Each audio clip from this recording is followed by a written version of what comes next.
Hello friends, operating system के lecture number 9 में आपका स्वागत है। आज हम लोग डिस्कस कर रहे हैं थ्रेड।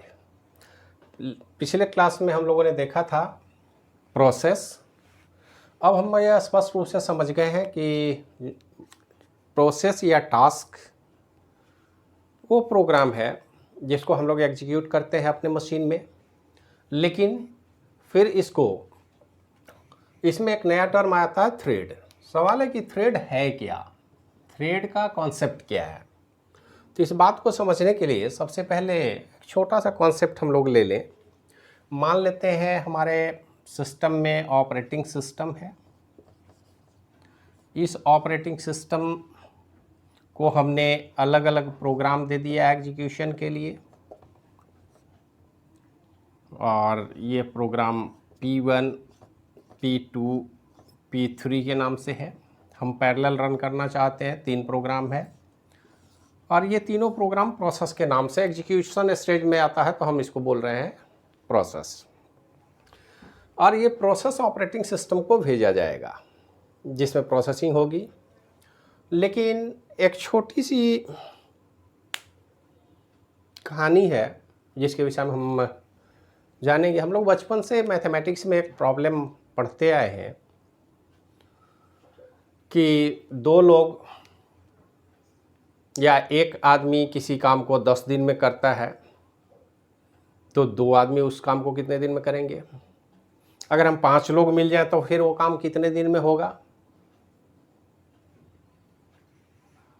तो मैथमेटिक्स में जो टाइम एंड वर्क का कॉन्सेप्ट है, इसी कॉन्सेप्ट पर ज़रा हम यहाँ विचार करने की कोशिश करें कि हमारा प्रोग्राम कोई 2-4 लाइन 10 लाइन का तो होता नहीं है। हमारे प्रोग्राम में 10,000, 20,000, even if 1-1 lakh lines of code होते हैं, बड़े बड़े प्रोग्राम की हम बात करें। अब थोड़े देर के लिए हम इमेजिन करें कि इस प्रोग्राम को अगर किसी प्रोसेसर के द्वारा रन किया जाता है, तो स्वाभाविक है कि जितना नंबर ऑफ लाइन होगा उतना ही टाइम कंज्यूम होगा, समय ज़्यादा लगेगा। तो हमने वही विचार किया कि इस प्रोग्राम को जो एक प्रोसेस के थ्रू हम एग्जीक्यूट कर रहे हैं, क्यों नहीं हम उस प्रोग्राम को डिवाइड कर दें छोटे छोटे कॉन्करेंट टास्क में। और ये छोटे लेवल के जो टास्क हैं, इन्हीं को हम बोल रहे हैं थ्रेड। इस थ्रेड को समझने के लिए सबसे आसान तरीका है, आप इस तरह से समझ सकते हैं। एक ऐसे प्रोग्राम के विषय में विचार करें। मान लेते हैं हमारा सिस्टम सर्वर और क्लाइंट के मोड में काम कर रहा है। सर्वर क्लाइंट मोड में अगर काम हो तो स्वाभाविक है दोनों के बीच कम्युनिकेशन होगा। यहाँ मल्टी यूजर प्लेटफॉर्म की बात कर रहे हैं। अब जरा सा सोचिए कि एक सर्वर के पास हम क्या मल्टीपल क्लाइंट को सर्विस दे सकते हैं, C2, C3, इस तरह से। अगर 3 क्लाइंट की बात हो तो प्रैक्टिकल इम्प्लीमेंटेशन की बात अगर हम देखें तो हम आसानी से समझ सकते हैं कि मान लेते हैं एक डेटाबेस है। उस डेटाबेस में एक समय में एक से अधिक काम कर रहे हैं, चाहे रेलवे के डेटाबेस हो, एग्जामिनेशन बोर्ड की अगर हम बात करें तो स्कूल एग्जामिनेशन बोर्ड हो, इंटर काउंसिल की बात हो, या फिर यूनिवर्सिटी के एग्जामिनेशन सेक्शन की बात हो। तो मान लेते हैं एक एग्जामिनेशन में 25,000 स्टूडेंट बैठते हैं और उस 25,000 को हम सिंगल क्लाइंट मोड में अगर काम कराना चाहें, तो हमें पता है कि स्टूडेंट के मार्क्स की एंट्री करनी होगी तो क्लाइंट से हम डेटा की एंट्री करेंगे। और जब सिंगल क्लाइंट होगा तो डेटा एंट्री में समय लगेगा। अगर सिंगल क्लाइंट को हम डेटा अपडेट करने के लिए बोल दें, एंट्री करने के लिए बोल दें, तो हो सकता है 1 महीने का समय लगे। कितना अच्छा हो कि हम अलग अलग डेटा एंट्री ऑपरेटर को रखें और हर ऑपरेटर को एक निश्चित क्लाइंट के रूप में एक टर्मिनल प्रोवाइड कर दें। लेकिन कहीं ना कहीं हमारा डेटाबेस तो सेम है। एक ही डेटाबेस में काम हो रहा है। तो क्या एक ही डेटाबेस पर एक से अधिक यूजर को काम करने के लिए हम एक ही डेटाबेस का मल्टीपल कॉपी तैयार करें? ये थोड़ा सा अव्यवहारिक लगता है। मल्टीपल कॉपी की कोई ज़रूरत नहीं है। मल्टीपल कॉपी हम कब तैयार करेंगे? जब हमारे पास प्रोसेस ही अलग हो। अगर कोई यूजर वर्ड में काम करता है, कोई माइक्रोसॉफ्ट एक्सेल पर काम करना चाहता है, कोई इंटरनेट एक्सप्लोरर खोलता है, तो वहाँ पर अलग अलग प्रोसेस की बात समझ में आती है। लेकिन जहाँ पर एक कॉमन डेटाबेस में एक से अधिक यूजर काम करना चाहते हैं, काम तो एक ही तरह के करेंगे, एक ही एप्लीकेशन में करेंगे, एक ही फाइल में करेंगे। तो ऐसी स्थिति में कॉन्सेप्ट हमारे पास आता है थ्रेड। तो थ्रेड को समझने के लिए आप बेसिक कॉन्सेप्ट केवल दिमाग में अभी रखें, बाद में ये तो हम ऑपरेटिंग सिस्टम के लेवल पर काम कर रहे हैं। मल्टी थ्रेडिंग का कॉन्सेप्ट कैसे आया कि हम जो प्रोसेस है वो तो कॉमन होगा, एक ही प्रोसेस होगा, और प्रोसेस के जो कॉमन कोड है या डेटा है या उसके संबंधित फाइल है उसको भी हम कॉमन रखते हैं। हम सिर्फ हर क्लाइंट को एक निश्चित टर्मिनल प्रोवाइड करेंगे और ये टर्मिनल हमारे लिए थ्रेड की तरह काम करेगा, T1, T2, T3, और ये अलग अलग थ्रेड एक ही एप्लीकेशन को एक्सेस करेंगे। अगर डेटा एंट्री करते हैं तो एक ही एप्लीकेशन को अपडेट किया जाएगा, उसमें कोई भी ऑपरेशन होगा तो कॉमन फाइल में ऑपरेट होगा। तो इस कॉन्सेप्ट को दिमाग में रखें तो हमको आसानी से समझ में आती है कि प्रोसेस जो है वो अलग अलग टास्क के लिए बनाए जाते हैं, अलग अलग प्रोग्राम के लिए प्रोसेस हम बना सकते हैं। लेकिन थ्रेड हमारे सिंगल प्रोग्राम पर एक से अधिक अगर हम ऑपरेशन परफॉर्म करना चाहें, कई बार एक ही प्रोग्राम में अलग अलग थ्रेड की बात होती है। मान लेते हैं हमारे पास कोई ऐसा प्रोग्राम है जिसमें हमको एक इंक्रीजिंग ऑर्डर में एडिशन करना है, 1 to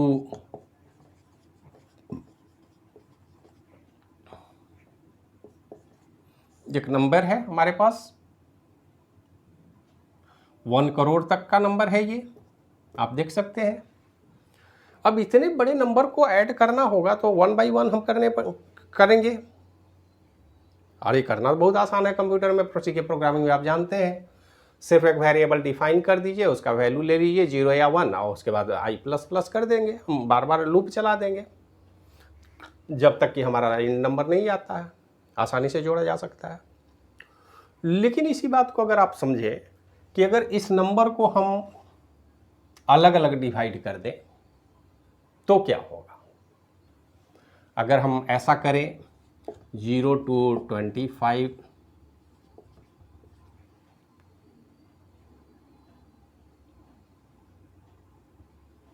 यहाँ तक जोड़ लें, दूसरे ऑर्डर में हम 25 लाख से बात करें, और यहाँ से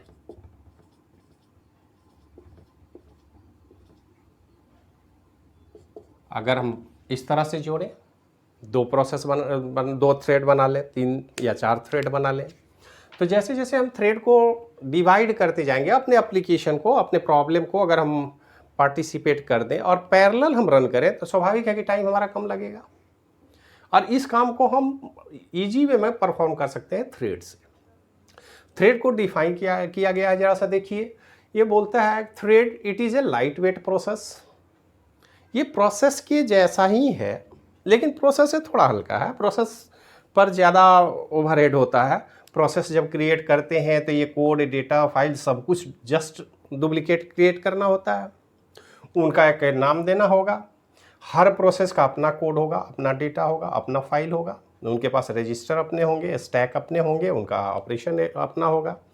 लेकिन जब थ्रेड की हम बात करते हैं तो थ्रेड में हमारे पास प्रोसेस से छोटा इन्फॉर्मेशन चाहिए। इस इन्फॉर्मेशन को हम प्रोसेस में तो शेयर नहीं कर सकते हैं, ये जो पार्ट 1 में हमने लिखा है। लेकिन थ्रेड के केस में, यहाँ नंबर 2 केस को आप देखें तो आसानी से आप समझ जाएंगे कि कोड और डेटा फाइल को हम आसानी से अपने प्रोग्राम में थ्रेड के द्वारा शेयर कर सकते हैं। मतलब थ्रेड को क्रिएट करने में हमको बहुत कम रिसोर्स की ज़रूरत होती है, बहुत कम ओवरहेड चाहिए, और आसानी से हम इसको एग्जीक्यूट भी कर पाएंगे हर थ्रेड के लिए। जैसे यहाँ पर हमने 3 थ्रेड की बात की है, ये T1, T2, T3, और all 3 thread attached with single process. कोई एक प्रोसेस है, उसी से रिलेटेड ये थ्रेड है, और वो उसी प्रोसेस के सपोर्ट में ये काम कर रहे हैं, इसलिए कि हमने डेटा कोड और फाइल कॉमन रखा है, उसको बदलने की ज़रूरत ही नहीं है। तो थ्रेड को जब भी डिफाइन करना हो तो आप सबसे पहले आप डिफाइन करें, it is a light weight process, it has limited context. एक थ्रेड के लिए, हाँ ये अलग बात है कि थ्रेड की आईडी तो चाहिए, पीसी रजिस्टर होगा और स्टैक होगा। तो प्रोसेसर के अंदर जब भी प्रोसेस होगा तो उस थ्रेड का एक निश्चित आईडी होगा, उसके लिए रजिस्टर होगा, उसका स्टैक होगा, लेकिन प्रोसेस एक ही होगा, प्रोग्राम एक ही होगा, उसमें कोई बदलाव नहीं होगी। All thread of the process share same code, data and files. Data, code या फाइल आप बोल सकते हैं, तो ये सब कुछ कॉमन होता है हर थ्रेड के लिए, क्योंकि वो जिस प्रोसेस से अटैच्ड है वो सिर्फ उसी का डेटा एक्सेस कर सकता है। मतलब थ्रेड टोटली प्रोसेस के अंदर होगा, प्रोसेस से बाहर जाने का कोई मतलब नहीं है। थ्रेड कभी भी प्रोसेस के बाहर एग्जीक्यूशन की बात नहीं करता। क्रिएशन और डिलीशन इज़ वेरी लो, इसमें बहुत ज़्यादा काम नहीं करना है। किसी प्रोसेस को क्रिएट करना है, थ्रेड को हमने क्रिएट किया, उसके लिए रजिस्टर स्टैक उपलब्ध करा दिया, प्रोसेस आईडी दे दिया, कि नया प्रोसेस बन गया, थ्रेड क्रिएट हो गया प्रोसेस के अंदर। और जब भी उसको हटाना होगा तो उसका जो कंटेम्प्रेरी रिजल्ट है उसको हम रिवर्स बैक कर लेंगे, अपने प्रोसेस में ले लेंगे, अपने प्रोसेस थ्रेड को ख़त्म कर देंगे, डिलीट कर देंगे। It can be independently schedule to run. लेकिन हाँ एक बात है कि प्रोसेस इंडिपेंडेंटली रन करता है, हमारा थ्रेड भी इंडिपेंडेंटली रन करेगा इनसाइड द प्रोसेस, प्रोसेस के अंदर में ही, लेकिन हर थ्रेड एक दूसरे से बिल्कुल इंडिपेंडेंट होगा। प्रोसेसिंग एंटिटी के रूप में देखें तो हमारा थ्रेड इंडिपेंडेंट होता है और इंडिपेंडेंटली वो रन कर सकता है। यहाँ पर हमने दो बातें कही है कि एक सिंगल थ्रेड का मॉडल हमने बनाया है, एक 3 या मल्टीपल हमने इसलिए लिखा है कि हम चाहें तो 3 से अधिक भी डिज़ाइन कर सकते हैं, लेकिन हमने अभी 3 ही डिसाइड किया है। लेकिन ये चूंकि 3 है इसलिए हम इसको मल्टीपल थ्रेड भी बोल रहे हैं। 3 हो सकता है, 4 हो सकता है, 5 हो सकता है। प्रोसेस के अंदर जितनी ज़रूरत होगी अकॉर्डिंग टू रिक्वायरमेंट हम थ्रेड को डिज़ाइन कर लेते हैं। अब इस थ्रेड की अगर हम बात करें तो थ्रेड का क्रिएशन, थ्रेड भी 2 तरह का होता है, पहला यूजर लेवल थ्रेड और दूसरा कर्नल लेवल थ्रेड। थ्रेड को यूजर लेवल पर भी क्रिएट किया जा सकता है, जैसे कि आप जावा लैंग्वेज पढ़ेंगे तो वहाँ पर थ्रेडिंग है, जावा में थ्रेडिंग पढ़ना है, मतलब एप्लीकेशन लेयर पर भी हम थ्रेडिंग कर सकते हैं अपने प्रोग्राम में। और कर्नेल लेवल पर तो थ्रेड होता ही है, क्योंकि ये थ्रेड जो प्रोसेस के अंदर हो रहा है स्वाभाविक है कि ये कर्नेल लेवल पर क्रिएट किया जाएगा। और कर्नेल लेवल पर मतलब 2 तरह के थ्रेड होते हैं, एक यूजर लेवल थ्रेड और दूसरा कर्नेल लेवल थ्रेड। अब इन दोनों के बीच में रिलेशन क्या है, कैसे हम डिसाइड करेंगे? तो देखिए ये कहता है कि यूजर और कर्नेल लेवल थ्रेड, हम प्रोसेस की बात नहीं कर रहे हैं। तो यूजर लेवल पर जो थ्रेड होगा आप इस तरह से देख लें, एक ऑपरेटिंग सिस्टम में हम जानते हैं कि यहाँ पर कर्नेल मोड है, यहाँ पर सेल होता है, इस सेल में ही यूजर का वर्क एरिया है। तो यूजर जब भी कोई थ्रेड क्रिएट करता है तो मेनी यूजर और सिंगल, मतलब यहाँ पर मेनी और सिंगल कर्नेल से मल्टीपल थ्रेड एग्जीक्यूट कर सकते हैं। आप इस तरह से यहाँ बना सकते हैं, मान लेते हैं हमने मल्टीपल थ्रेड बना रखा है और ये कहीं ना कहीं आकर के एक फाइनल कर्नेल लेवल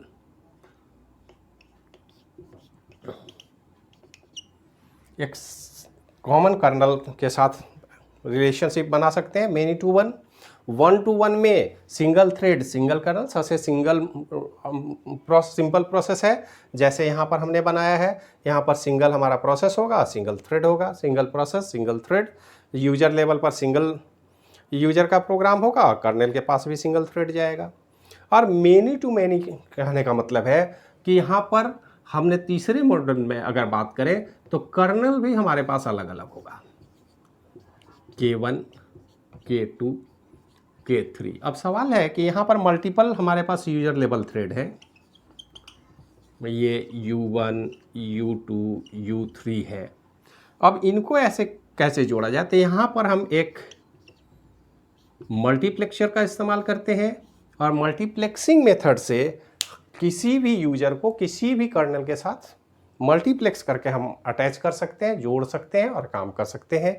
ये थोड़ा सा कॉम्प्लेक्स है, लेकिन जहाँ पर भी हाई लेवल पर हम सर्वर वगैरह डिज़ाइन करते हैं, जहाँ पर बहुत सारे वर्कलोड हैं, उनके डिस्ट्रीब्यूशन की ज़रूरत होती है, मल्टी प्रोसेसिंग की बात, मल्टी सिस्टम की बात हम करते हैं, मल्टी प्रोसेसर की का जो सिस्टम है, तो उस लेवल पर हमको इस तरह के many to many relational model design करना पड़ता है, जिसमें मल्टीपल लेवल पर यूजर हुए हों, मल्टीपल यूजर होंगे और मल्टीपल कर्नल लेवल का थ्रेड होंगे, और according to switching, context switching हम एक दूसरे से ट्रांसफ़र करते हैं, और जिस कर्नल की ज़रूरत होगी उस यूजर को उसके साथ हम कनेक्ट करते हैं और आसानी से इसको हम कंट्रोल कर पाते हैं।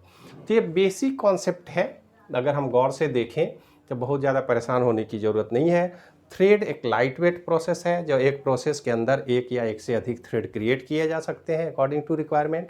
और ये पैरेललिज्म का कॉन्सेप्ट है, मतलब एक प्रोग्राम को अगर हम एक से अधिक थ्रेड क्रिएट करके करें, आजकल हमारे पास मल्टी कोर प्रोसेसर आ रहे हैं, core 2, quad core, hex core, ये तो टेक्निकल टर्म है जो आज के प्रोसेसर में उपलब्ध है।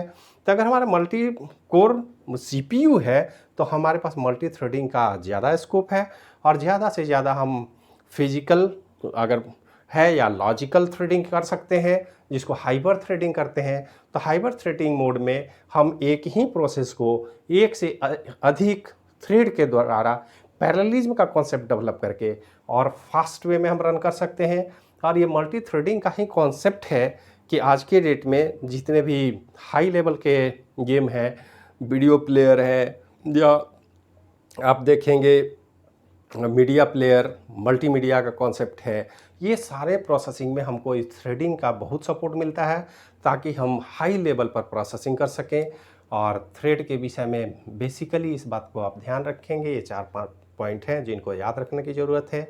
और 2 type of thread, user thread और कर्नल थ्रेड की बात करते हैं, इन दोनों के बीच क्या रिलेशन है, ये सामान्य बातें हैं जो आपको निश्चित रूप से याद रखनी है एग्जामिनेशन के लिए, ऑपरेशन को समझने के लिए, ऑपरेटिंग सिस्टम को समझने के लिए।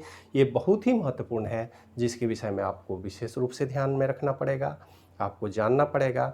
आज के लिए इतना ही छोड़ते हैं, और इसके बाद नेक्स्ट अगले वीडियो लेक्चर में हम लोग देखेंगे। Thank you.